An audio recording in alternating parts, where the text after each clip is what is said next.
네, 그래서 오늘은 제가 그 스프레드시트에 공유했었던 이제 레퍼런스는 거기 붙여놨는데요. 그 아카이브 아티클이 연결이 돼 있는데 작년 가을에 나온 아티클인데 더 알아보니까 이게 2021년에 했던 스쿨을 바탕으로 하더라고요. 네, 그래서 조금 약간 아웃 오브 데이트 한 거 아닌가 했는데 레퍼런스 달려 있는 거 보니까 이 저자들이 그동안 이제 이걸 퍼블리시 안 하고 질질 끈 게 나름대로 보완을 많이 한 것 같아요. 그래서 자기들 나름대로는 되게 최신 자료들을 반영을 많이 하려고 한 것 같고, 그래서 이게 스쿨 렉처로 되는데 스쿨의 주제는 퀀텀 사이언스를 위한 머신러닝이었습니다. 그래서 렉처 노트도 조금 두꺼워요. 한 300페이지 되긴 하는데 장점이자 단점은 수식이 그렇게 많지 않아요. 그래서 약간 유턴 잡지라든지 아니면 뭐 그 물리학과 첨단 기술 같은 거 읽는 기분으로 조금 보시면은 될 것 같습니다. 그래서 개인적으로는 딱 제가 찾던 취향의 스코프와 난이도를 가진 액션노트라서 앞부분이지만 정말 재밌게 봤어요. 그래서 책에서 다루는 거는 여기 트리랑 이 마인드맵으로 나타나져 있고요. 특히 오른쪽에 트리가 인상적인데 이제 챕터 1부터 챕터 8까지 이제 어떤 순서대로 봐라는 걸 그려놓은 거거든요. 여기 빨간색 펜 보이시죠? 네. 네. 그래서 이제 인트로덕션 한 다음에 기본적으로 머신러닝 오버뷰를 하고 이제 페이즈 클래시피케이션이라는 문제를 바로 오늘 얘기를 할 거예요. 그래서 앞으로 4, 5, 6을 제가 다 볼지는 모르겠는데 저 같은 경우에 5장에 좀 관심이 있고 4장도 약간 관심 있고 6장도 약간 관심이 있어서 일단 5장이 좀 많이 관심사라서 1로 넘어갈 것 같긴 합니다. 그래서 여기 있는 내용들은 다 패러렐하게 볼 수가 있는 거고 그다음에 위로 올라가는 건 이제 앞에 걸 먼저 보고 봐라 이런 내용이었어요. 음, 네, 그래서 오늘 발표드릴 그 구조는 이렇게 됩니다. 제가 여기를 채워 넣다가 말았네요. 일단은 뭐 그 클래시컬한 머신러닝을 간략히 리뷰를 할 건데 저는 머신러닝 프리미티브라고 이름을 붙였어요. 그냥 이게 뭔가 알고리즘이라고 말하기에는 조금 거창하고 약간 아키텍처라는 말을 쓰기도 조금 애매하고 그래서 얘네들이 좀 뭔가 지식들의 모음이긴 한데 어떻게 불러야 될지 모르겠어서 그냥 약간 요소나 아니면 기초 같은 느낌으로 이렇게 불렀거든요. 그래서 여러 가지 아이디어들을 이제 말씀을 드릴 건데 하나는 리그레션이라고 얘는 쉽게 말해서 그래프 피팅이에요. 그다음에 두 번째 하나는 서포트 벡터 머신이라는 건데 얘는 이진 분류예요. 대상을 뭐 개, 고양이, 사람, 신호등 이렇게 두 개로 나누는 거죠. 기본 아이디어는. 근데 이제 이걸 더 제너럴라이즈 할 수 있죠. 그다음에 3번은 뉴럴 네트워크 with back propagation인데 이게 이제 새로운 아이디어고 이걸 이용해서 이제 뉴럴 네트워크를 어떻게 학습이라는 거에 응용할 수 있느냐 하는 게 있어요. 근데 이거는 이제 많이 다른 저보다 훨씬 잘하는 분들이 많은 유튜브에 수많은 소스가 있고 액세서블 하기 때문에 최소한으로만 언급하겠습니다. 그리고 또 인상적인 오토 인코더라는 뉴럴 네트워크의 한 가지를 특별히 소개를 해요. 얘는 이제 뒤에서 나오는 인터프리터블 AI. 네, 그래서 뭔가 머신러닝의 결과를 어떻게 물리적인 이해랑 짜맞출 수 있을 거냐를 얘기할 때 되게 언급이 많이 되는 도구라서 네, 따로 소개를 하겠습니다. 그리고 이제 전반부는 그렇게 하고요. 후반부에서는 페이즈 클래시피케이션, 상 분류, 이제 요 작업에 대해서 말씀드릴 거예요. 이건 이제 그 주로 고체물리 하는 사람들이 많이 하는데 꼭 고체만 하는 거 아니고 현대물리 전반에서 많이 언급이 되는 주제예요. 그래서 페이즈라는 게 이제 우리 상으로 번역을 하긴 하는데 이게 뭐 고체, 액체, 기체 뭐 요런 상이거든요. 그래서 이것도 있고 혹은 뭐 자성을 띠는 상태, 자성을 띠는 상태, 안 띠는 상태. 그래서 자화된 상태, 안 자화된 상태 이렇게 하는 것도 있고 그래서 상태라고 보시면 돼요. 예. 그래서 요거를 나누는 거죠. 그래서 어떤 파라미터를 바꾸면, 그러니까 예를 들어서 뭐 밀도라든지 아니면 온도라든지 그런 파라미터를 바꿈에 따라서 물질 시스템의 형태가 거동이 바뀌는데 그걸 기준으로 이제 얘는 뭐 고체 페이지다, 뭐 쟤는 기체 페이지다, 아니면 얘는 자화가 된 상태다, 자화가 안 된 상태다, 이렇게 구분을 하는 거죠. 그래서 이 작업이 이제 되게 중요해요. 우리가 거시적으로 쉽게 관찰할 수 있는 거기도 하고, 미시적인 이론을, 그러니까 미시 세계, 작은 세계에서 이론을 거시 세계에서의 관찰로 연결해주는 첫 번째 단계거든요. 연결. 그래서 이때 나오는 개념이 페이지이기 때문에 이제 어떤 파라미터가 있을 때 시스템이 어떤 페이지에 속한다. 이걸 나누는 게 되게 중요한 60년대부터 이론 물리학에서. 그래서 이거를 머신러닝의 도움으로 간단한 시스템의 경우에 좀 열심히 해볼 수 있다 하는 거거든요. 그래서 unsupervised learning, 비지도 학습이랑 그 다음에 지도 학습을 모두 써서 이제 할 거예요. 그리고 특별히 구분을 해야 하는데 비지도, 지도 얘는 그러니까 뭔지도 바로 설명을 드릴게요.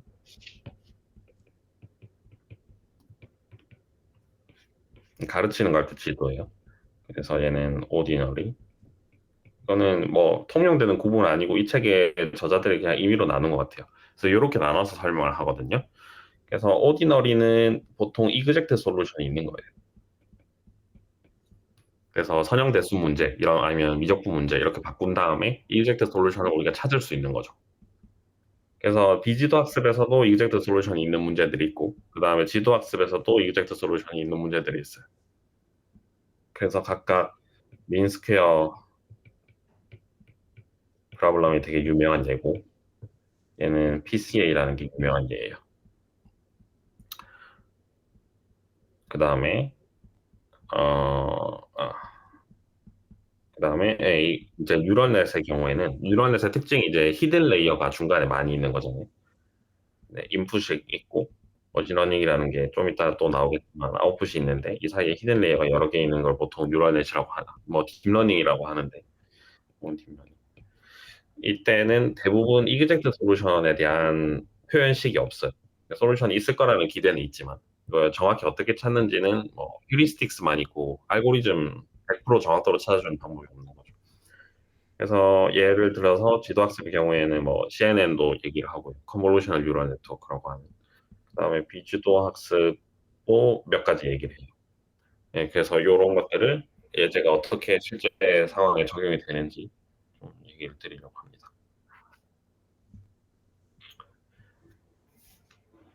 네, 그럼 질문 아직 없으시죠? 네.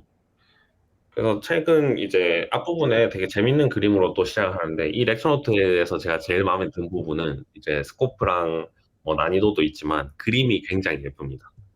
그래서 자기들이 새로 그린 그림이 대부분이고, 이제 데이터 같은 경우에는 이전에 있던 페이퍼에서 가져온 건데, 자기네들이 페다고지컬한 목적으로 그리는 그림이 되게 좋아요. 그래서 혹시나 이제 이런 톡을 준비하실 때 좀 인트로덕션 슬라이드로 귀여운 카툰을 찾으시면은 이거 렉처노트 강력히 추천드립니다. 그래서 이 일반적인 프로그래밍이랑 머신러닝이랑 아이디어를 비교하는 건데요. 이게 되게 재밌었어요. 그래서 프로그래밍은 이제 계산을 통해서 결과를 만드는 건데, 그래서 우리가 해줘야 되는 건 프로그램이라는 걸 짜줘야 되는 거죠. 코딩을 이렇게 하는 거죠. 그래서 인풋이 들어가면 얘네들이 연산을 수행해가지고 결과가 나오는 거예요. 근데 이제 머신러닝이 하는 건 프로그램이 이제 아웃풋으로 나와요. 그래서 우리가 인풋을 엄청나게 많이 제공을 하고, 그 다음에 기대되는 값들을 엄청나게 제공을 해서 답지 같은 걸 일종의 주는 거죠. 그래서 이게 꼭 답지의 형태일 수는 아닐 수도 있지만, 어쨌든 그랬을 때 얘가 계산을 해서 일종의 프로그램을 만들어 주는 거죠. 그래서 그게 마지막에 학습이 완료가 된 네트워크 같은 게 되는 거죠. 그래서 그 다음에는 다른 인풋이 들어오면 뭔가 다 이제 여기 앞에서 만들었던 이거랑 비슷하게 기능할 수 있기를 기대하면서 쓰는 거죠. 그래서 현대적인 머신러닝 하는 사람들은 이제 러닝이란 과정을, 이제 이 프로그램을 짜는 과정을, 기계가 스스로 짜내는 과정을 옵티마이제이션으로 이제 이해를 하고 있는데요. 그래서 이렇게 할 수 있는 이유는 옵티마이즈라는 건 최적화라는 건데, 그래서 어떤 이제 최소 혹은 최대로 만들고 싶은 양이 있을 때 이제 그걸 향해서 이제 파라미터들을 바꿔가는 거잖아요, 조건들을. 그래서 우리의 경우에는 로스라는 양을 로스 펑션이라고 부르는 걸 항상 잘 정의를 해서 이거를 미니마이즈 하는 네트워크나 이런 것들의 상태를 이제 우리가 옵티마이즈드 포인트라고 보고 그래서 마음에 드는 네트워크를 얻기까지의 과정이 로스 펑션을 미니마이즈 하는 과정이다라고 해서 러닝에서 옵티마이제이션이라는 표현을 쓰는 거죠. 그럼 구체적으로 어떤 로스 펑션을 우리가 쓰느냐 이건 우리가 풀고자 하는 문제에 따라 다른데요. 이번 시간에는 주로 두 가지 문제밖에 안 다루기 때문에 로스 펑션의 크게 두 가지 모양을 소개해 드리겠습니다. 그래서 첫 번째는 리그레션이에요. 얘는 아까 말했듯이 그래프 피팅을 하는 건데 그래서 그래프 피팅의 기본 목적이 점을 몇 개를 가지고 있을 때 추세선을 이렇게 그리고 나면 데이터가 없는 포인트에서의 예측값을 우리가 뽑아낼 수가 있죠. 예. 그래서 요거 이제 목적으로 하는 거고 그다음에 그러면은 그 추세선이 가지는 기본적인 요건은 뭐냐면 기존에 얻어낸 데이터 포인트들이랑 추세선 상의 값들이 다 비슷해야 돼요. 그래서 우리는 그거를 특별히 그러니까 데이터가 있는 지점에서의 y 값이랑 결과 값이랑 추세선이 주는 이거의 차이를 이제 제곱을 해서 더한 거를 최소화하고 싶을 경우가 많은 거죠. 그래서 이걸 특별히 민 스퀘어 에러라고 합니다. 근데 꼭 굳이 우리가 에러라는 걸 정의할 때 에러라는 건 기본적으로 요거 빼기 요게 에러잖아요. 그래서 이게 꼭 제곱을 할 필요는 없어요. 근데 이제 계산이 편리한 경우가 많기 때문에 이걸 쓰는 건데 이걸 L2 놈이라고 하고 얘를 그냥 y 절대값에 yi 빼기 fxi 뭐 이런 식으로 정의해 주세요. 번 놈이라고 하죠. 그래서 어쨌든 그 차이에 비례해서 누적되도록 정의를 하면 되기 때문에 근데 이제 얘는 평균 제곱이라는 걸로 제곱의 평균이라는 뜻에서 민 스퀘어 에러라고 부르는 양이 되겠습니다. 이건 다 아실 거고 그다음에 두 번째가 조금 생소하실 수도 있는데 크로스 엔트로피라고 부르는 양이에요. 이건 이제 클래시피케이션 분류 문제에서 많이 쓰는 양입니다. 그래서 얘는 이제 우리가 어떻게 를 인코딩 하냐에 따라서 조금 표현 방식이 다르긴 한데 이제 이 책에서 선호하는 인코딩 방법에서는 이런 식으로 표현을 해요. 그래서 이게 뭐냐면 i는 이제 데이터 포인트들이고요. 각 데이터 포인트들마다 정답지가 하나가 주어져 있어요. 그래서 얘는 어떤 클래스에 속하냐 이거를 알려주는 벡터예요. 근데 얘는 폼이 어떻게 생겼냐면 이런 식으로 0000001 000 이렇게 돼 있어요. 어떤 의미인지 대충 아시겠죠? 그래서 이게 C번째 원소에 만약에 1이 있었다. 그럼 얘는 이 I번째 데이터는 이제 클래스 C에 속하는 거예요. 나머지는 안 속하니까 0을 할당하고. 그럼 우리가 이제 학습 모델을 만들어서 하는 건 어떤 꼴로 나올 거냐면 같은 사이즈의 벡터로 나올 거예요. 그리고 노멀라이즈를 잘 해서 더하면 1이 되게 하면서 그 클래스에 속할 확률들을 가진 이런 벡터가 나오게 하면 되겠죠. 그럼 이제 이 두 가지 벡터를 가지고 어떻게 정밀도, 정확도를 어떻게 설명할 거냐. 뭐 아까 마찬가지로 민스퀘어 에러 같은 걸 써도 되겠죠. 네. 근데 이제 좀 더 좋은 메저가 있다라고 찾아낸 게 요 크로스 엔트로피예요. y랑 로그 f를 이렇게 서로 내적을 하는 거예요.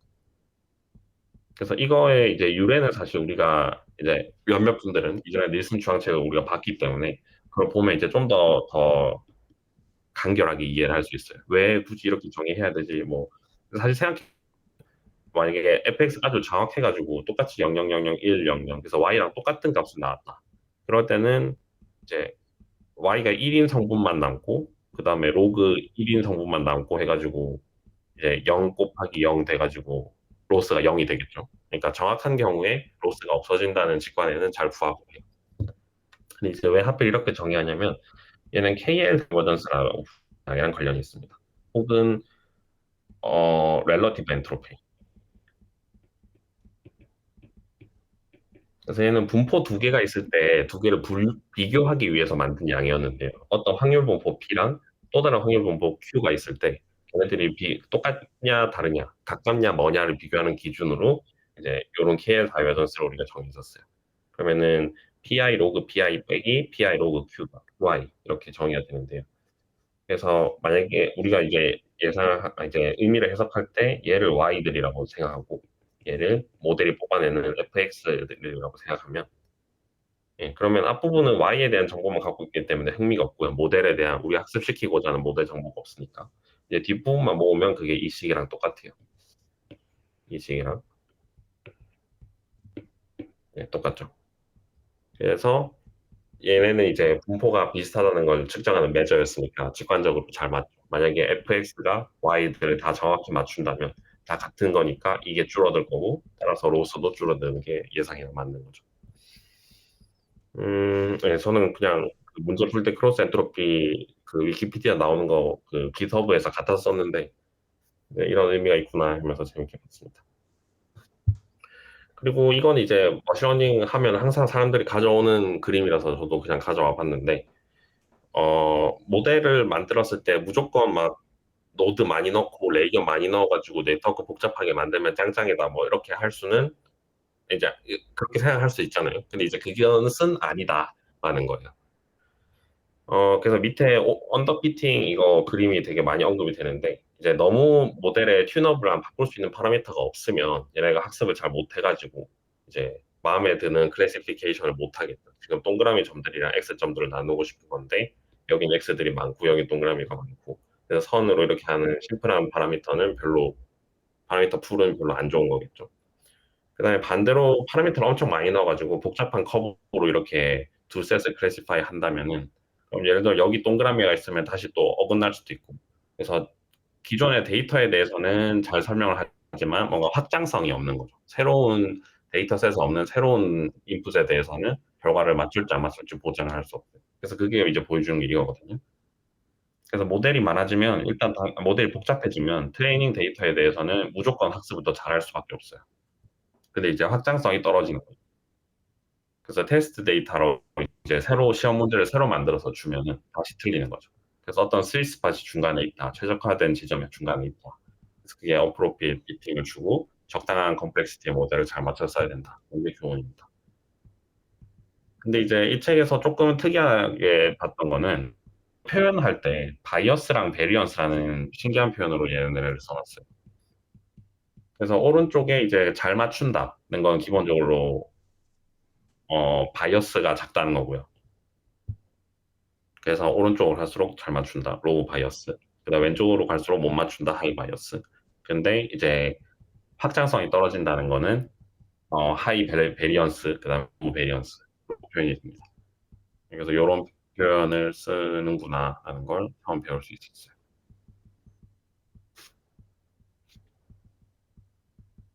그리고 이제 구체적인 그 프리머티브들을 하나씩 소개를 드리면 스피드하게 좀 지나갈게요. 리니어 리그레션은 이제 첫 번째로 이제 얘는 선형 그래프 피팅 이제 우리가 일반 물리 실험 같은 거 할, 옛날에 실험 같은 거 할 때 제일 처음에 많이 하는 거죠. 네, 그래서 얘는 데이터 xi 포인트들이 있고 그 다음에 yi 점들이 있는데 xi, yi들이 쭉 찍혀 있는 거죠. 그때 y는 세타 x 더하기 b. 그래서 추세선을 맞게 찾아주는 거를 어떻게 할 거냐 하는 거예요.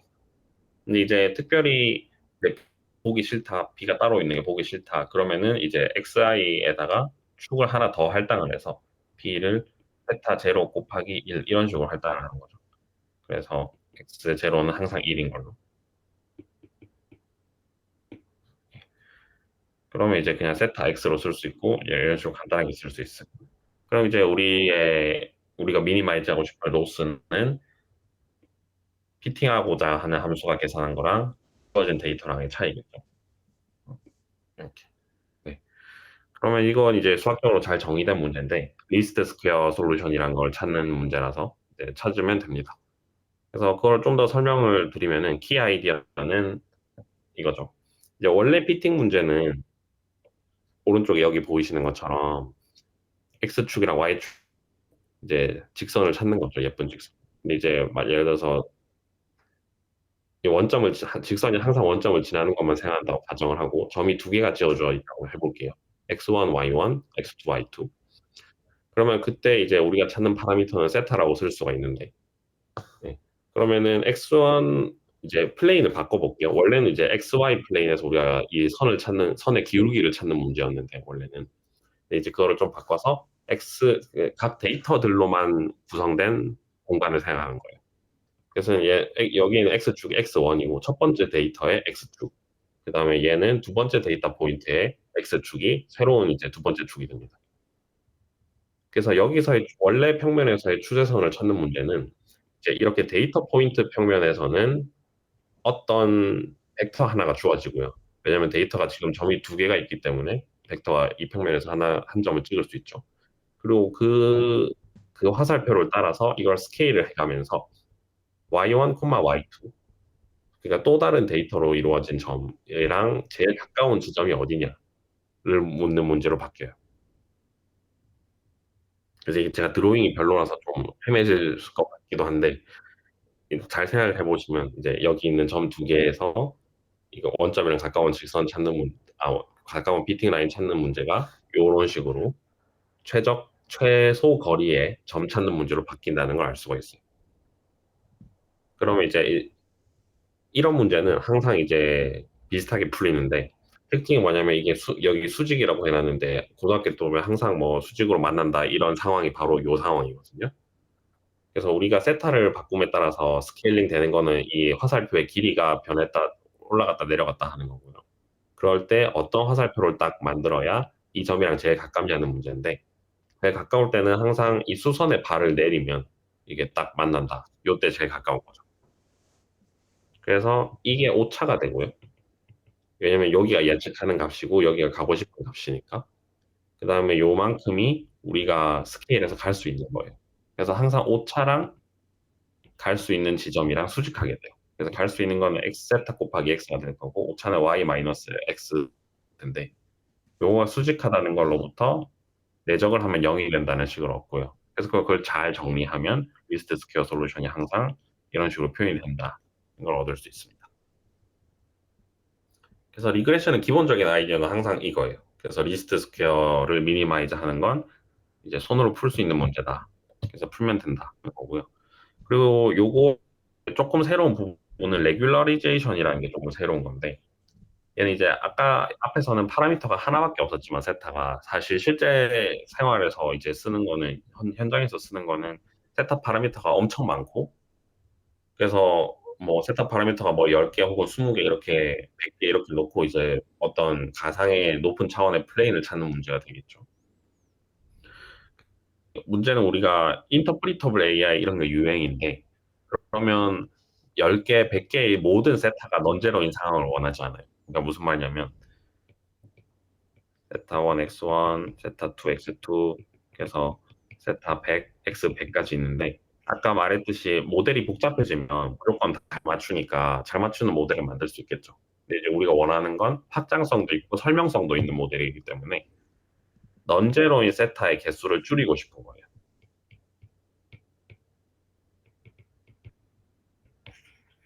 왜냐면은 세타 1, x1, 세타 2, 뭐 이런 모델이랑 아까처럼 세타가 100개 있는 모델이랑 설명력으로 생각하면은 이게 앞에 게 훨씬 좋은 거잖아요. 그러니까 앞에 거는 X1과 X2라는 두 개에 대해서 깔끔하게 뭐 정비를 한다. 이걸 말해주지만 밑에 거는 100개의 변수에 대해서 정비를 한다라고 하면 좀 설명력은 약한 거죠. 잘 맞추더라도. 그럴 때 이제 쓸 수 있는 방법이 레귤라리제이션, 특별히 라소 리그레션이라고 부르는 건데 그건 이제 에러 펑션에다가 아까 로스 펑션에다가 이만큼을 더해주는 거예요. 그래서 그 말은 이제 세타 값들이 뭐 넌제로로 계속 있으면 로스가 계속 커지는 거죠. 어떤 튜너블 파라미터를 하나 만들어 줘야 되는데. 네, 그래서 뭐 L1 놈 오브 세타를 줄 수도 있고 L2 놈 오브 세타를 줄 수도 있어요.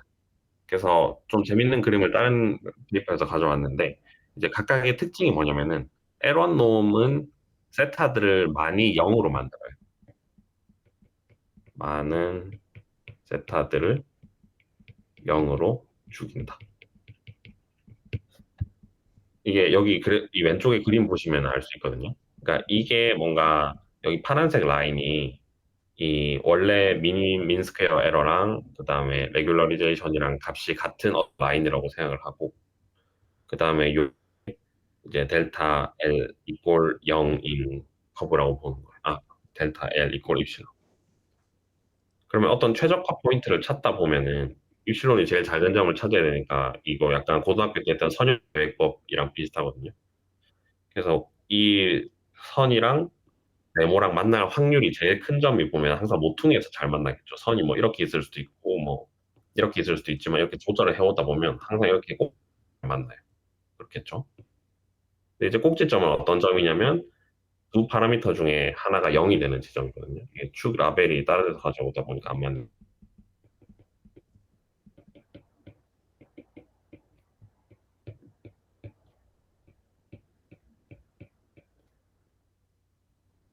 네.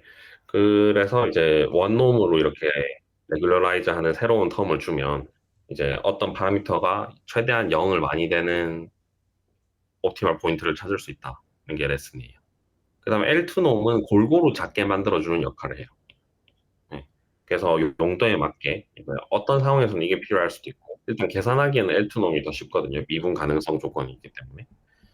근데 이제 좀 더 강한 설명력을 원한다. 그래서 파라미터들을 많이 죽이고 싶다. 그럴 때는 이제 L1놈을 쓰면 됩니다. 그래서 이런 식의 트릭이 많이 이제 발전을 했다는 거고요. 그다음에 두 번째 인상적인 모델로 소개해야 되는 거는 서포트 벡터 머신이라는 게 있어요. 그래서 이거는 클래시피케이션 할 때 쓰는 건데 여기 그림에 보이시는 상황이거든요. 그래서 동그라미 점들이 있고 세모점들이 있을 때 얘네들을 사이를 분할하는 선을 딱 찾아서 여기 찍히는 다른 점들은 세모고 여기 찍히는 점들은 동그라미다 이렇게 클래스를 두 개로 나누고 싶은 거예요. 그럴 때 이 사이선을 어떻게 찾을 거냐 하는 문제거든요. 근데 이게 통계물리 하는 분 이거 연구를 아마 저희 스터디 멤버분 중에서도 계셨던 것 같은데 연구를 많이 하시는데 아마 여기서 소개드리는 건 되게 심플리파이드 된 버전인 것 같아요. 어쨌든 서포트 벡터 머신의 용도는 이 사이를 가르는 라인을 잘 찾는 거고 이 라인의 특징은 뭐냐면 얘네 둘 사이의 거리가 멀어야 돼요. 그러니까 뭐 이런 라인을 찾고 싶은 게 아니죠 우리가. 그럼 얘네들이 너무 가까우니까. 이 사이에 점들이 뭔가 분포를 가지고 떨어져 있어서 군을 형성하고 있을 텐데 그 군들 사이를 딱 가르는 거니까 각각으로부터의 거리가 멀어야 돼요. 그래서 그런 라인을 찾는 거예요. 그래서 떨어진 거리 m이라는 걸 최대화시키는 어떤 라인을 찾는 거고 그리고 동시에 서포트 포인트라는 게 있는데 그거는 이 가르는 라인이랑 제일 가까운 점이에요. 처음 만나는 점. 그래서 이 서포트 포인트를 찾는 머신이다. 그래서 서포트 벡터 머신이라는 재미없는 이름을 가지고 있습니다. 그래서 이거의 키는 이제 이 직선을 우리가 파라메터라이즈하는 매개 변수식을 알 때 이런 식으로 쓴다고 하거든요. 그냥 ax 더하기 by 더하기 c는요. 고등학교 때 이 폼이라고 보시면 돼요. a, b, c 대신에 세타를 쓴 거고 기초상적으로 쓴 거죠. 그때 이제 직선과 직선 바깥에서의 점 사이의 거리는 다들 아무래도 까먹으셨을 텐데 저도 까먹었었고 그 고등학교 1학년 때 배우더라고요. 그래서 이런 식으로 주어집니다. 그래서 함수식에다가 그 점에 알고 싶은 선 바깥의 점의 좌표를 대입을 하면 그리고 그 오버롤 개수들로 나누면 이제 이게 점과 그 점을 지나지 않는 직선 사이의 거리가 돼요. 이제 자명하게 확인해 볼 거는 만약에 직선 위에 있는 점을 넣으면 이 점은 이제 이 식을 만족할 테니까 이 분자가 빵이 돼가지고 당연히 점과 직선 사이의 거리가 0이 나오죠. 네. 그러면 이제 새로운 세타들을 찾는 건데 아까처럼 그 세타들은 이제 이 d 값을 어떤 m보다 모든 데이터에서 m보다 크게 하는 가장 큰 m을 찾는 게 목표예요. 이제 이 문제의 특징이 뭐냐면 세타들을 표현하는 방법이 하나가 아니에요. 무슨 말이냐면 어떤 세타 스타 솔루션이 있으면 얘를 2배 해도 문제가 똑같아요. 이게 무슨 말이냐면 뭐 EX 더하기 Y 더하기 1은요. 이게 이제 이걸 만족하는 방정식이었으면 4X 더하기 2Y 더하기 2는요. 이것도 똑같은 거잖아요. 2로 나누기 하면 똑같으니까. 그래서 이 스케일링하는 자유도가 하나 더 있어요. 그래서 세타를 실수배 해도 똑같이 답이 된다. 이게 이제 아이디어거든요. 그래서 얘는 M을 안 바꾼다. 세타 약분된다 생각해도 되고. 그래서 그 자유도를 이용해서 세타의 절대값을, 세타 벡터의 절대값을 M이랑 캔슬이드도 정할 수가 있어요. 그러면 이제 제한 조건이 이렇게 바뀌죠. 그럼 이제 우리가 하고 싶은 건 가능한 큰 M을 원하는 거였기 때문에 M이 직선과 떨어진 정도인데 가능한 큰 M이니까 세타 관점에서는 가능한 작은 세타를 원하는 거예요. 그래서 이제 에러 펑션을, 로스 펑션을 이렇게 주면 그럼 이제 세타들이 작은 쪽으로 선호를 하겠죠. 로스를 미니마이즈 해야 되니까. 근데 이제 우리가 아무 세타는 빵빵빵 이걸 원하는 건 아니고 어떤 직선을 줘야 되니까 컨스트레인트를 이렇게 바꿀 수가 있어요. 이 조건은 이제 yi는 플러스 1 혹은 마이너스 1인데요. 상황마다 바꿔가면서 넣으면 된다고 하는데 이제 절대값을 푸는 과정이 들어오는 거고요. 이 부등식을 여기에 적용을 한 결과로 보셔야 됩니다. 그래서 컨스트레인트 시스템에서의 최적화할 때 나오는 라그랑지 멀티플라이어라는 방법인데 이거는 다른 분들이 다 더 잘 아실 것 같아서 혹시나 질문이 있으시면 나중에 해주시고요. 일단 넘어갈게요. 그래서 중요한 건 이제 멀티플라이어 값도 우리가 나중에 정해줘야 되는데 멀티플라이어를 만약에 0이 나왔다. 그러면은 이 포인트는 이 선에서 멀리 있는 거예요. 무슨 말이냐면은 이 부등식이 등호가 아니라 부등호를 만들면서 떨어져 있다는 거기 때문에 이 선에서 멀리 떨어져 있다는 거죠. 그래서 이 부분이 0이 아니게 되고 알파가 0이어야 마이너스에서 이걸 작게 만들어 줄 수가 있겠죠. 아, 네네.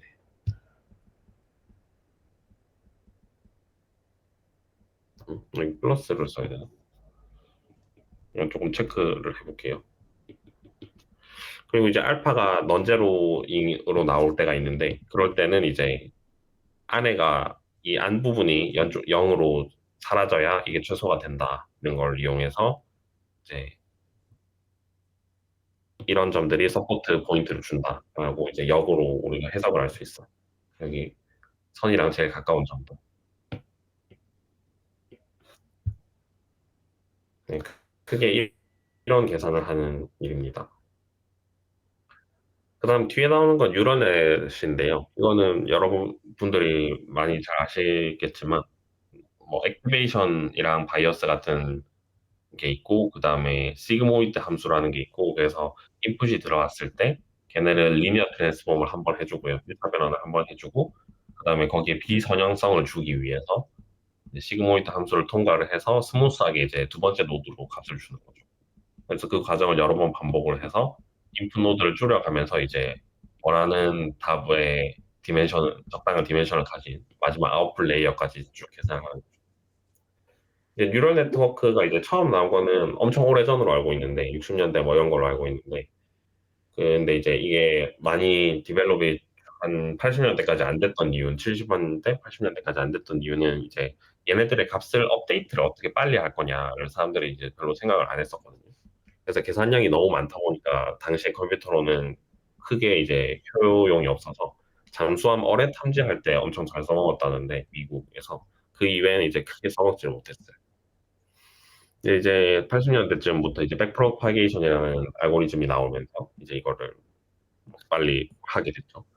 그래서 키 아이디어는 이제 연쇄 법칙을 잘 쓰면 된다는데 이거는 시간이 약간 타이트해져서 나중에 남으면 이제 시간이 남으면 소개를 하도록 할게요. 이제 키 아이디어는 아웃풋 레이어를 계산을 할 때는 우리가 이 방향으로 계산을 하잖아요. 인풋이 들어오면 1차 변환을 하고 시그모이드 통과해서 두 번째 노드 구하고 또 1차 변환을 하고 시그모이드 통과해서 마지막 노드 구하고 이렇게 가는데 파라미터 업데이트 할 때도 이제 이렇게 하면 좋지 않겠냐 뭐 이런 생각을 할 수 있거든요.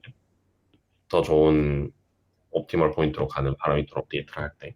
근데 이제 백프로파게이션의 키 아이디어는 거꾸로 업데이트를 하면 훨씬 더 연산 횟수를 줄일 수 있다. 계산량을 줄일 수 있다. 이런 거예요. 그래서 이 이유는 대충 뭐 연쇄 법칙 때문이다. 이렇게 이해할 수 있거든요. 그래서 간단하지만 이제 생각보다 늦게 발견된 알고리즘이라고 합니다. 그리고 CNN은 이거는 넘어가도록 할게요. 크게 언급이 많이는 안 돼서 대충 이미지를 분석할 때 많이 쓰는 건데 이제 필터라는 걸 이용을 해서 그 처음에 인풋 데이터를 한꺼번에 다 네트워크에 한 지점에 일괄적으로 넣는 게 아니라 이걸 이제 쪼개서 이제 나눠서 넣는 거죠. 이만큼만, 이만큼만, 이만큼만 이런 식으로. 그래서 로컬한 뭔가 피처를 잘 잡아낼 수 있는 게 장점이에요. 그리고 이미지가 살짝 뒤틀려 있는 이미지라든지 아니면 평행 이동돼 있는 이미지 그런 것들을 이제 신경 쓰지 않고 그래서 뭐 사진을 찍었는데 고양이 얼굴이 사진 가운데 있든지 끄트머리에 있든지 이제 신경 쓰지 않고 로컬하게 고양이가 딱 나오면 고양이로 분류할 수 있도록 이제 해주는 게 이런 CNN이 하는 되게 유용한 부분이죠. 그래서 그 사이에 이제 이런 일부분만 캐치하는 걸 커널 혹은 필터라고 얘기를 하고, 그래서 이 일부분이라는 그 특징 때문에 되게 많은 곳에 쓰이게 돼요. 나중에 인터프리터블 AI를 만들 때도 CNN의 필터들을 잘 분석을 해서 결과를 이제 우리가 해석할 수 있다는 얘기도 나오고. 그리고 또 흥미로운 네트워크로 나오는 거는 오토 인코더예요. 그래서 얘는 보틀넥 스트럭처, 그러니까 병목 구조를 가진 건데, 아까 뉴럴넷이 보통 인풋 레이어는 많이 받고 그다음에 아웃풋은 몇 개로 작아지는 식으로 점진적으로 줄어드는 형태를 가지고 있는 반면에 딥러닝에서 많이 쓰는 것들은. 네. 오토 인코더 이것도 이제 뉴럴넷의 일종이죠. 그런데 얘는 특징이 이제 인풋 레이어랑 아웃풋 레이어의 사이즈가 보통 비슷해요. 그래서 얘는 학습을 시킬 때 어떻게 시키냐면, 이제 지도 학습으로 이제 레이블을 잘 분류를 하냐 뭐 이런 식으로 채점을 하는 게 아니라, 얘는 인풋 레이어에 놓고 중간에 보틀넥 구조를 만든 다음에 아웃풋 레이어가 인풋을 다시 재현을 잘 하느냐, 이걸 물어봐요. 그래서 이제 그림 두 개를 놓고 이제 들어간 그림이랑 나온 그림이랑 얼마나 비슷하냐, 이걸 가지고 이제 로스 펑션을 만드는 거죠. 그랬을 때 이제 비슷해지도록 만들고 나면 이 보틀넥에 있는 요 부분을 이용을 해서 뭔가 그림에 대해서 인풋 데이터에 대해서 더 잘 이해를 하려고 하는 방법. 그리고 이 아이디어가 이제 발전을 더 많이 해서 지금 제너레이티브 AI, 뭐 챗GPT라든지 많이 유행을 하고 있는 그림 만드는 거, 달리 같은 거, 말 만드는 챗GPT도 있고요. 그래서 그런 데 많이 쓰이고 있는 것으로 알고 있습니다. 그래서 이제 응용을 할 때 중간에 애들을 이제 뭐 키워드로 대체를 하는 거죠. 달리 같은 그림 제너레이터의 경우에는. 그래서 네. 그래서 우리가 사용자가 넣어주는 인풋 키워드들이랑 이 보틀넥에 있는 어떤 함수들이랑 잘 매핑이 되도록 만드는 거죠. 그러면 이제 한 번 이 네트워크를 만들고 나면 앞부분은 떼버리고 그다음에 뒷부분만 가지고 이제 인풋 키워드를 넣으면 아웃풋 레이어에서 그림을 그려줄 수 있도록 써먹는 거죠. 음, 이런 식으로 쓰인다고 알고 있습니다. 그 뒤에 클래시피케이션에서 얘를 되게 페이지 문제에서 되게 재밌게 쓰는 걸 보실 수 있어요. 그래서 얘 처음 이제 고안된 목적은 이 중간 레이어가 하는 일이 기본적으로 데이터의 디멘션을 줄이기 때문에, 막 그냥 아까 앞에서 봤던 뉴럴넷처럼 이 중간 부분을 잘 이용해서 데이터의 디멘션을 줄일 수 있다. 그리고 이 얘기는 했고요. 네, 요 얘기도 했네요. 네, 그래서 요런 부분이 되겠습니다. 네, 그러면 여기까지 이제 모델에 대한 몇 가지 소개를 드렸는데 질문 있으신가요?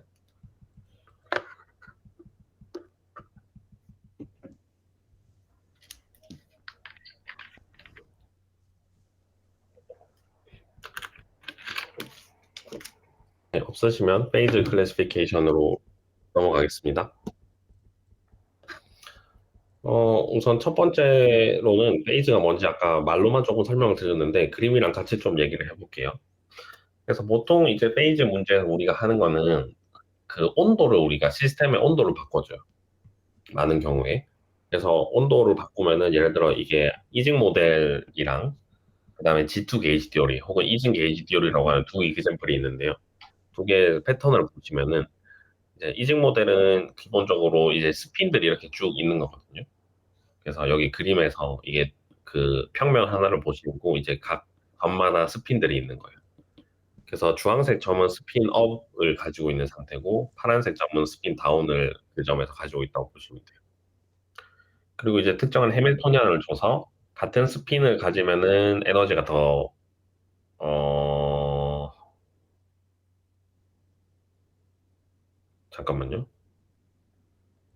네, 더 낮아지고 그다음에 다른 스핀을 가지면 에너지가 더 올라가는 시스템을 이제 우리가 생각을 해봅시다. 그러면은 이제 온도가 낮을 때는 이제 소위 thermal fluctuation, 열적 요동 뭐 이런 게 작으니까 이 대략 안정한 방향으로 이제 잘 가 있을 거예요. 그래서 우리는 aligned phase 혹은 ordered phase를 만나게 돼요. 왜냐면은 그 전체적인 스핀이 한 방향으로 정렬이 돼 있는 상태예요. 그래서 업, 업, 업, 업이나 다운, 다운, 다운, 다운으로. 그래서 이런 상태가 더 우세하게 나타나요. 그래서 에너지가 작은 상태이기 때문에 그렇죠. 근데 이제 온도를 높이면은 이제 엔트로피적인 이유 때문이기도 하고, 예, 엔트로피적인 이유 때문에 그래서 다른 상태들이 나타나기 시작해요. 그래서 나오는 게 디스오더드 페이즈예요. 얘는 업스핀이나 다운스핀이 골고루 분포하고 있어요. 그래서 좌우를 비교하면 왼쪽에서 스핀의 뭐 총합 이런 걸 생각을 하면 얘는 다 더해지는 방향으로 이제 2분의 1, 2분의 1, 2분의 1 이렇게 기여를 하기 때문에 어떤 큰 양수가 혹은 큰 음수가 나오죠, 전체적으로. 반면에 디스오더드 페이즈로 가면은 상쇄가 되기 때문에 플러스 마이너스 되기. 그래서 총 스핀 양의 썸을 구하면 얘가 0으로 가요. 그래서 이제 두 개의 행동을 보이는 사이 온도가 딱 있거든요. 그래서 이 아까 말한 이 스핀 썸을 어려운 말로 마그네티제이션이라고 부르는데, 그래서 대충 뭐 플러스 2분의 1, 마이너스 2분의 1 되는 것들의 다 평균이라고 보시면 돼요. 노멀라이즈를 잘 한. 그래서 이제 온도가 낮을 때는 어떤 한 방향은 방향성을 가지고 있지만 정렬이 되지만 온도가 높아지면 정렬이 안 된다. 그리고 그 사이에 크리티컬 템퍼러처라는 게 있다. 이거 보실 수 있습니다. 그리고 이렇게 그렇게 이 크리티컬 템퍼러처 경계로 구분되는 이 양을 우리가 흔히 오더 파라미터라고 불러요. 그래서 클래시피케이션 문제에서 머신러닝이 크게 관심 가지는 건 두 개예요. 1번, 크리티컬 템퍼러처를 아이덴티파이 하는 거. 언제 트랜지션이 일어나느냐. 여러 온도에서의 스핀 값 같은 거를 데이터로 준 다음에 이제 머신이 알아서 이 부분에서 트랜지션이 일어났다 하고 판단할 수 있게 하는 거죠. 그 다음에 두 번째는 오더 파라미터를 알아서 찾을 수 있느냐.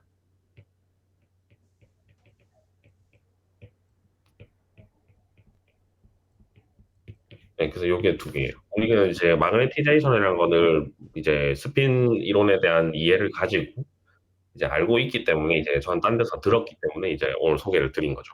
이제 머신은 그걸 모르니까 컴퓨터는. 그래서 데이터만 가지고 뭔가 오더 파라미터처럼 좌우가 다른 상태인 걸 알려주는 지표를 만들 수 있느냐 하는 거예요. 그래서 이런 걸 찾는 게임이.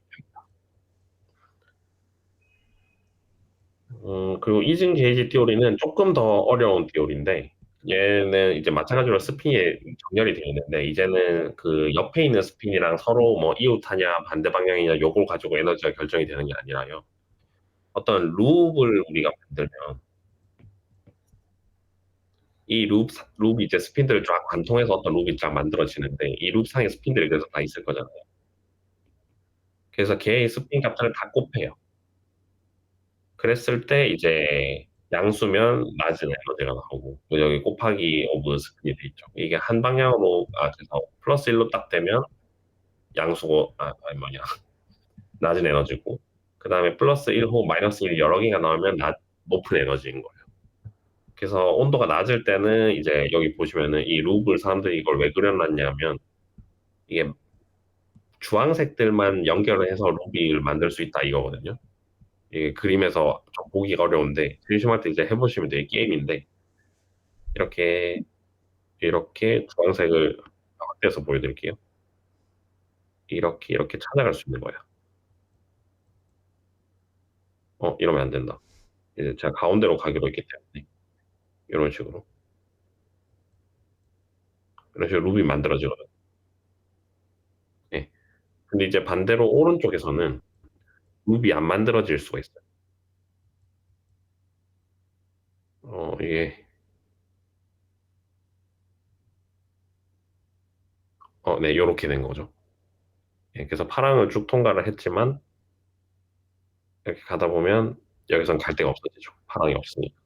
예, 그래서 요런 식으로 이게 에너지가 더 높은 어, 그 더 높은 에너지를 주는 분포가 되거든요. 네, 그래서 요런 이제 좀 이론이 있는데 보시면은 위에서 설명드린 것보다 조금 더 어려워요. 그죠? 그래서 실제로 이제 머신도 모델들도 위에 이직 모델은 잘 구분을 한다고 해요. 간단한 네트워크를 짜도. 근데 밑에 이제 D2 게이지 띠오리에 새로운 해밀토니안을 주면 새로운 에너지 함수를 주면은 이제 이 페이지와 이 페이지를 구분을 못하는 경우가 꽤 있다. 그래서 어떤 모델은 성공적이고 어떤 모델은 못한다. 그러면 못하는 모델을 어떻게 보완해야 될까? 뭐 이런 얘기도 조금 해주거든요. 그래서 이제 뭐 이런 거는 사람들이 다 했고 실제로 연구 이제 현장에 남으면 더 어려운 모델들이 우리를 기다리고 있겠죠. 어쨌든 그렇습니다.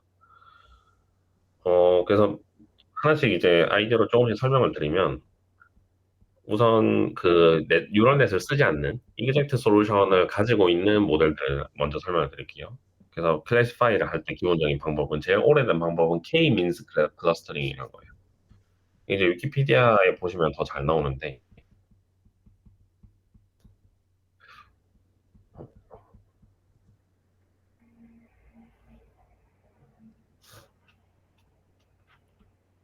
네, 요 그림이거든요.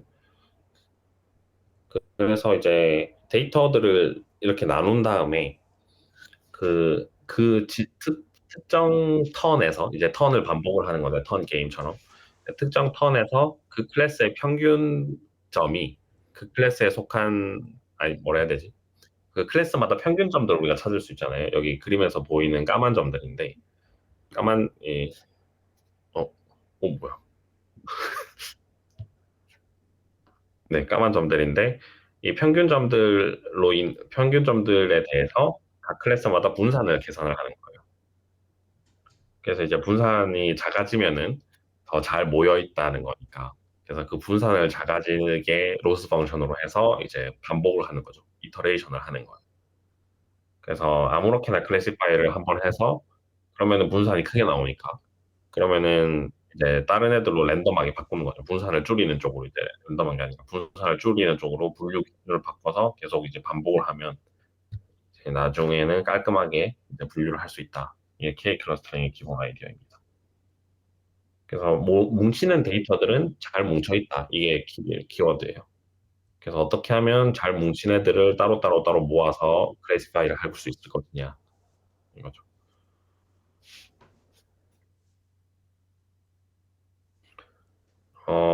그리고 PCA는 참고로 지금 말씀드리는 건 전부 언슈퍼바이즈드이기 때문에 답지를 따로 안 줘요.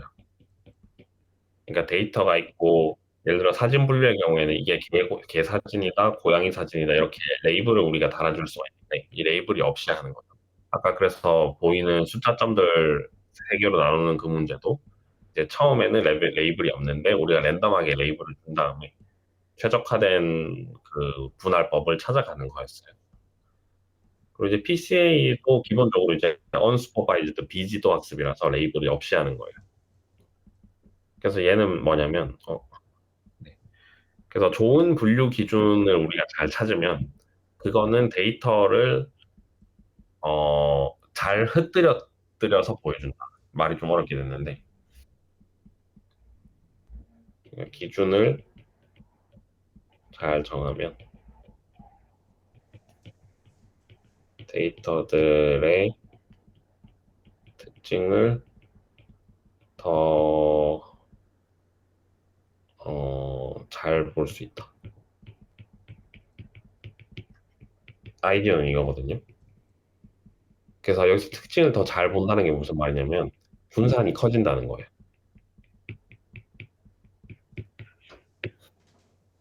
그래서 여기 그림에 이제 보이시는 이게 있는데 데이터들이 이렇게 있을 때 이 데이터들을 점들을 서로 잘 구분하는 방법은 뭐냐면 분산이 크도록 이거를 좌표축을 바꿔주는 거예요.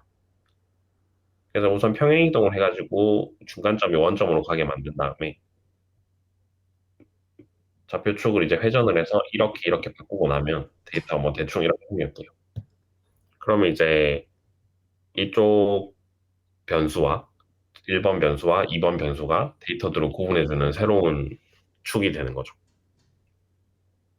그래서 예를 들어서 아까 말한 그 이 위에서 뭐 이징 스핀 요거를 이 스핀 사진들을 이제 여러 개를 준비를 해서 머신한테 주는 거예요. 그래서 이제 프린시팔 컴포넌트 애널리시스를 해라. 그러면 이제 머신이 이렇게 알아서 분류를 해줘요. 그래서 보시면 어떤 것들은 그러니까 축 두 개를 이제 정해주는데 한 축에 대해서는 데이터가 이렇게 나눠지고 두 번째 축에 대해서도 이렇게 나눠지죠. 일단 첫 번째 축의 의미가 이제 뭐 마그네티제이션이 된다는 걸 우리가 알 수 있어요. 무슨 말이냐면 어떤 데이터들이 양 끝에 모여 있죠. 이거는 각각 업 스핀으로 정렬된 상태랑 다운 스핀으로 정렬된 상태예요. 그래서 얘네들은 ordered phase를 말해줘요. 그 다음에 가운데는 업, 다운, 업, 다운이 같이 있는 거예요. 그래서 얘는 disordered phase인 거죠. 그래서 이런 식으로 스핀 사진을 보고 이게 ordered에 속하는지 disordered에 속하는지 구분할 수가 있어요. PCA를 하면. 반면에 이제 이징 게이지 듀얼의 경우에는 아까 루비 있는 게이지 듀얼의 경우에는 PCA를 해도 별로 도움이 안 된다는 걸 알 수 있어요. 빨간 거 디스오더드랑 파란 오더드 페이지가 구분이 안 되는 걸 알 수 있죠. 그래서 이 경우에는 PCA가 이제 효과적이지 못하다 이런 거고요. 그리고 또 이제 PCA는 기본적으로 좌표 변환을 이렇게 로테이션으로 시키는 거기 때문에 기본 PCA는 많이 실패하는 경우가 많아요. 이 경우 말고도 많대요. 그래서 이제 사람들이 생각을 한 게 좀 비선형적인 걸 마치 머신러닝에서 시그모이드 뉴럴넷에서 시그모이드 함수가 하듯이 비선형적인 걸 좀 넣어주고 싶다 해서 넣는 게 TSN이라는 방법이 있다고 합니다. 이게 좀 자세히 설명이 되어 있는데 이게 약간 좀 어려워서 예전에 제가 한번 공부할 때도 잘 이해를 못했는데 명확하게 이해는 좀 못한 것 같아요. 그래서 혹시나 이제 좀 많이 경험이 이거 근데 뭐 패키지가 있으니까 사실은 다 이해를 하고 써야 될 필요는 없는 것 같기도 한데 어쨌든 좀 넌리니어리티를 주기 위해서 TSN으로 데이터를 처리를 한 다음에 PCA를 돌릴 수도 있다. 이런 게 요즘 아이디어인 것 같고요. 그 다음에 슈퍼바이즈드 러닝은 뭐 이거는 오히려 별로 할 게 없어요. 이건 왜냐면 클래시피케이션은 너무 자명하기 때문에 이건 개 고양이 나누는 머신러닝 첫 번째 예제를 그냥 물리 시스템에 대해서 하는 거거든요. 그래서 이제 스핀 같은 경우에는 이미지 데이터 혹은 행렬 데이터가 딱 있으니까 업, 다운, 업, 다운, 까만, 하양, 까만, 하양 이렇게 표시돼. 그래서 이거를 이제 CNN 같이 이제 필터를 가진 뉴럴넷에 넣고 이제 돌리면 우리가 이런 식으로 그래프를 그릴 수 있는 거. 일단 지금 슈퍼바이즈는 레이블을 갖고 있는 거고 그래서 이미지에 스핀 이미지가 주어져 있으면 이거에 해당되는 템퍼러처 T랑 그 다음에 페이즈까지 우리가 다 가지고 있는 거예요. 그래서 각 T마다 이제 사진들이 여러 장이 있을 텐데 스핀 사진들이 그래서 그 여러 장들이 마지막 두 노드에 대해서 값을 어떻게 주느냐 이걸 피팅을 하는 거죠. 그러면은 뭐 이 분포가 이런 식으로 나오는데 그래서 여기서는 오더드 페이지가 우세하고 여기서는 디스오더드 페이지가 우세하고 그리고 이 크로스오버가 보이는 데가 크리티컬 템퍼러처 상이 바뀌는 페이지 트랜지션을 보여주는 지점이다. 이렇게 해석을 할 수 있죠. 그리고 이제 남은 거는 뉴럴넷을 이용한 언슈퍼바이즈드 러닝인데요. 여기서는 이제 정확한 솔루션이 없는 상황에 따라서 그리고 또 페이즈 분류도 이름이 안 달려 있고요. 개, 고양이 이 사진 이름이 안 달려 있는 상황인데 그래서 사진만 가지고 우리가 뭘 어떻게 할 거냐 이제 사람들이 재밌는 아이디어를 많이 썼어요. 그래서 오토 인코더를 써보자. 그래서 아까 말했듯이 오토 인코더는 중간에 병목 구조를 가지고 있는 네트워크인데 그래서 중간에 노드 수가 확 줄어요. 그래서 여기에 변수 몇 개만을 이제 뽑아낼 수가 있죠. 원래 네트워크를 복원시켜주는 과정에. 그래서 이제 이 뒷부분은 이제 학습에서만 쓰고 별로 이용을 안 하고요. 해석을 할 때는 이제 내부에 줄어든 노드를 잘 쓸 거예요. 그래서 우리가 얘한테 이름도 주는데 레이턴트 베리어블에서 숨은 변수라고 불러요. 예. 그래서 요 숨은 변수 히든 레이어를 잘 이용하면 더 재밌게 할 수 있다 이거거든요. 그래서 그 스핀 시스템을 넣었을 때 새로운 스핀 사진이 잘 복원이 되는 요 네트워크만 가지고도 페이지를 이징 모델에서 분류를 할 수 있다가 요 첫 번째 그림이에요. 그래서 이 가운데 변수들을 관찰하면 분포가 대충 이렇게 나오는데 디스오더드 페이지는 이제 이렇게 M자 분포가 나오고요. 그 다음에 디스오더드 페이지는 가운데 몰린 이런 분포가 나와요. 그래서 그러면은 얘는 이제 오더드구나, 디스오더드구나 이제 우리가 아이덴티파이를 할 수 있고 중간 레이어를 해석을 해서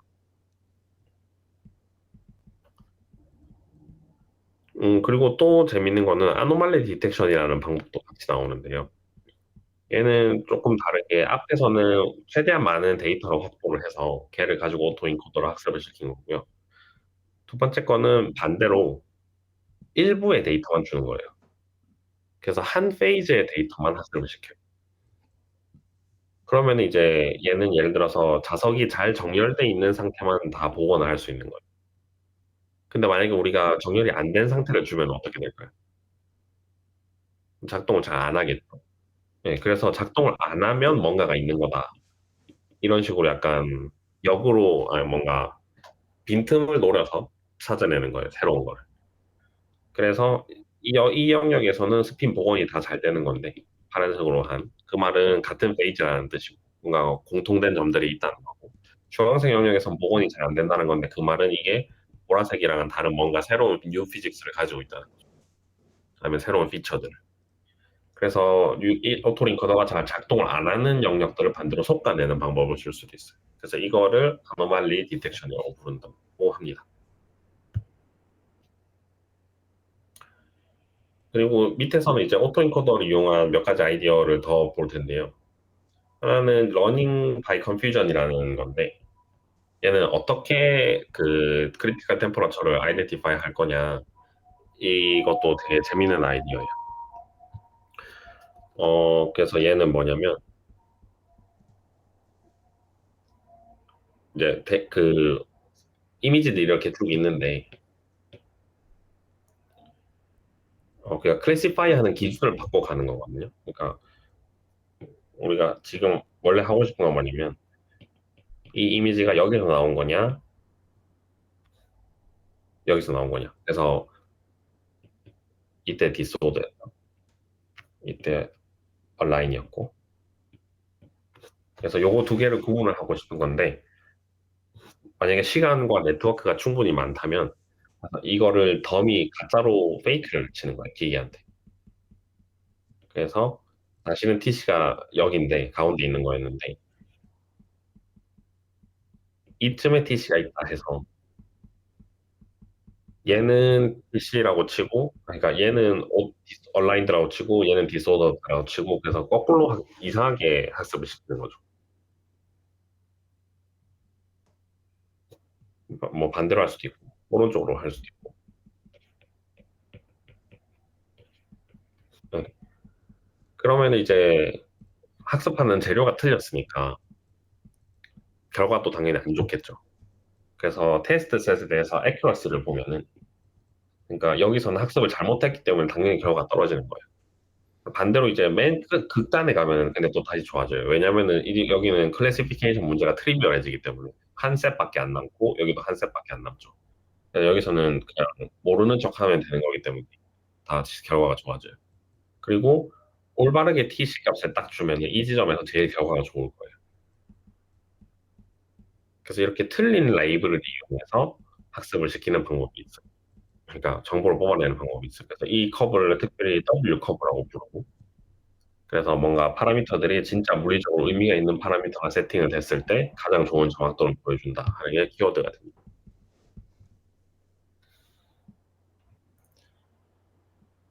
근데 이제 당연히 이 방법의 문제는 학습을 여러 페이크 T에 대해서, 페이크 온도에 대해서 여러 번 학습을 시켜야 되니까 아주 시간 효율이 안 좋아요.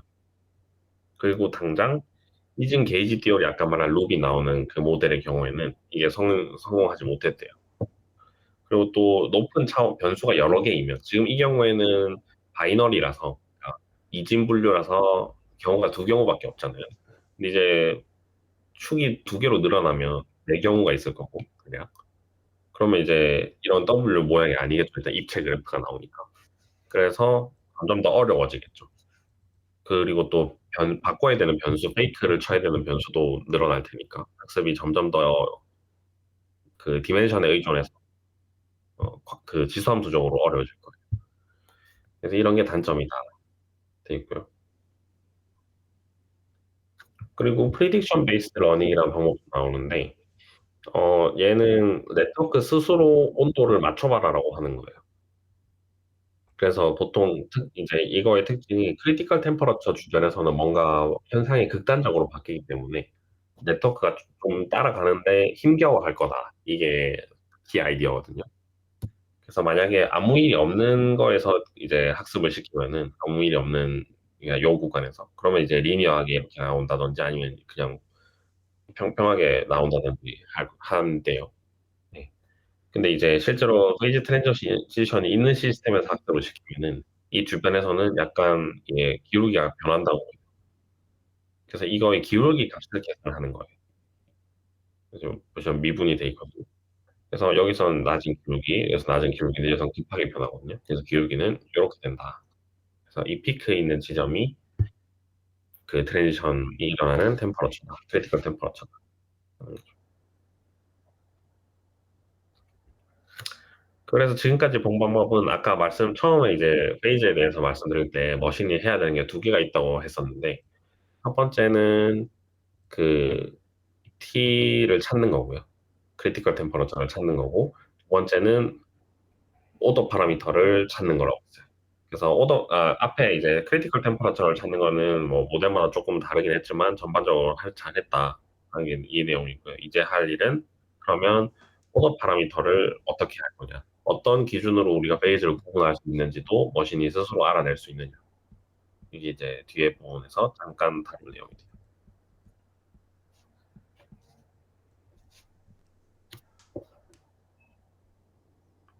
그래서 뒤에 나오는 거 이제 마찬가지로 오토 인커더의 경우에는 보틀넥에 이제 레이턴트 베리어블, 소문 변수들을 활용해서 이제 그거랑 마그네티제이션이랑 피팅을 해보면, 대충 리니어한 핏을 얻는다.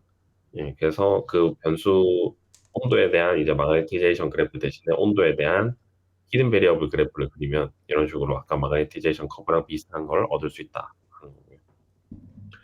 그리고 CNN 같은 경우에는 이제 그 커널 얘기를 말씀드렸는데 혹은 필터 얘기를 이게 부분적으로 쪼개서 보는 건데 그 부분을 떼내는 방법을 바꿈에 따라서 우리가 어떨 때는 네트워크가 좋게 작용을 하고 어떨 때는 안 좋게 성능이 발휘가 되거든요.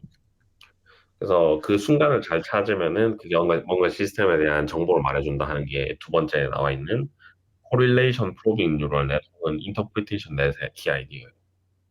그래서 얘는 필터의 크기를 스케일링 해가면서 이제 시스템의 적당한 correlation length가 뭐냐, 시스템을 특정 짓는 거리 스케일이 뭐냐를 하는 방법이죠.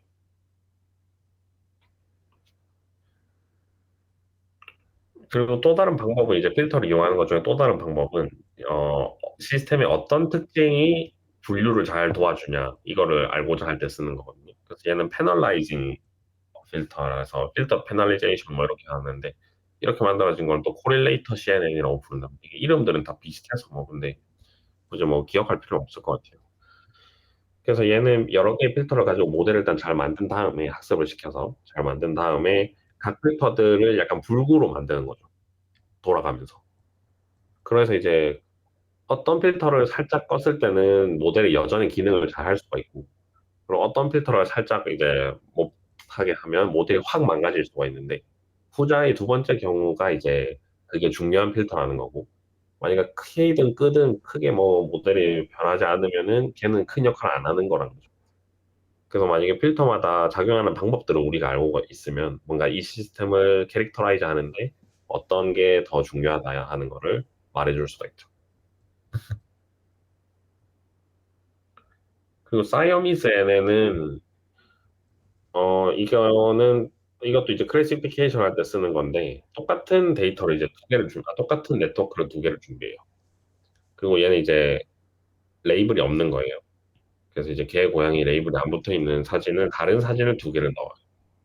그래서 이제 나오는 결과가 비슷하냐 다르냐를 가지고 새로 클래시파이를 하겠다는 거거든요. 근데 얘 굳이 새로운 이름을 줘야 되나 싶긴 한데 아마 현업에 계신 분들 얘만의 더 좋은 특징들을 알고 계실 것 같긴 하지만 이제 얘는 중요하다고 언급이 되는 게 넘버 오브 클래스를 우리가 처음에 지정할 필요가 없어요. 그래도 이제 알아서 찾아내야 가는 과정이 다 안에 들어있는 거죠. 그래서 맨 처음에 소개를 드렸던 K 클러스터링 같은 경우에는 어, 예. 요 같은 경우는 K가 이제 분류의 그 기준이거든요. 그러니까 몇 개의 클래스가 있느냐를 딱 먼저 정하고 나눠가는 거거든요. 그다음에 PCA 같은 경우는 PCA는 이제 클래스를 정하는 건 아니죠. 그 컴포넌트의 개수에 따라서 이제 여러 개가 계속 나올 수 있으니까. 어쨌든 이제 이런 식으로 그 클래스를 안 정하고도 이런 네트워크를 이용하면 이제 할 수 있다. 얘기가 있고요. 그리고 마지막에 나오는 부분들은 이제 그 헤시안 베이스드라는 아이디어를 이용해서, 그러니까 이 최저점에서의 이게 미분 뭐지? 그러니까 여기는 우리가 로컬 글로벌 미니멈을 찾고 싶은 건데, 글로벌 미니멈은 도함수가 빵이 되는데 최대 최소 문제에서 뭐 여기서 미분값이 빵이 되니까, 이제 넌제로가 되는 건 사실 두 번 미분한 값은 여기에 공유를 재는 거기 때문에 넌제로가 돼. 그래서 그걸 해시안이라고 부르는데 일반적으로는. 그래서 그 해시안 정보를 이용해서 뭐 어떻게 할 수 있는 거 아니냐. 이게 실제로 계산하는 건 그 해시안이 아니더라고. 그냥 말만 이렇게 붙어 있는 거고. 근데 이제 여기는 결국 약간 잔머리들이에요, 전부. 그래서 인플루언서 펑션은 이제 트레이닝 데이터를 한 점씩 없애가면서 걔가 이제 어떤 경우에는 많은 변화를 줄 거고, 어떤 경우에는 모델을 더 좋게 만들 수도 있고, 어떤 경우에는 모델을 더 안 좋게 만들 수도 있어요. 그래서 뭐 이걸 harmful 포인트 혹은 helpful 포인트 뭐 이렇게 해놨는데, 이런 식으로 여러 개의 데이터들에 대해서 이런 걸 반복을 해서 만약에 그 모델의 변화가 비슷하면 그 말은 데이터들의 특징도 비슷하다는 거고, 그래서 우리가 데이터들을 비슷한 유사도를 이제 측정할 수 있다 이런 거겠죠. 근데 이것도 이제 단점은 이제 트레이닝을 여러 번 시켜야 되기 때문에 이제 시간이 굉장히 많이 든다는 거. 그 다음에 RUE라고 Resampling Uncertainty Estimate이라는 것도 나오는데, 얘는 이제 원래 오리지널 셋을 가지고 프로도 시켰어요. 그냥 오리지널 셋이 이제 이런 식으로 중복도가 없는 이제 이런 원소들을 가지고 있어요. 근데 이제 얘네들을 이 한 점을 뭐 만약에 없애고 다른 점들을 여러 개를 투입하는, 복사를 해서. 그러면 이제 학습이 더 잘 될 수도 있고 이제 못 될 수도 있는데, 그랬을 때 여전히 학습이 잘 되는 네트워크가 좋은 거다 뭐 이런 아이디어예요. 그래서 이제 데이터를 바꿈에 따라서 스몰 베리언스를 보이면은 이제 믿을 만하게 학습이 된 거고, 어, 확 바뀐다. 그러면은 약간 학습이 좀 부족한 거고, 뭐 그렇게 판별을 할 수 있다. 이런 얘기가 되겠습니다. 네. 그래서 이런 알고리즘들을 이용해서 앞에서 말한 이징 모델이나 이징 게이지 티오리들을 이제 분류를 하고 숨어 있는 오더 파라미터들을 머신이 발견하게 할 수 있다는 게 뭐 이번 제가 공부한 내용의 큰 결론입니다. 네, 여기서 발표 준비한 건 여기서 마치고요. 혹시나 질문이나 코멘트 있으시면 남겨주시면 고맙겠습니다. 감사합니다.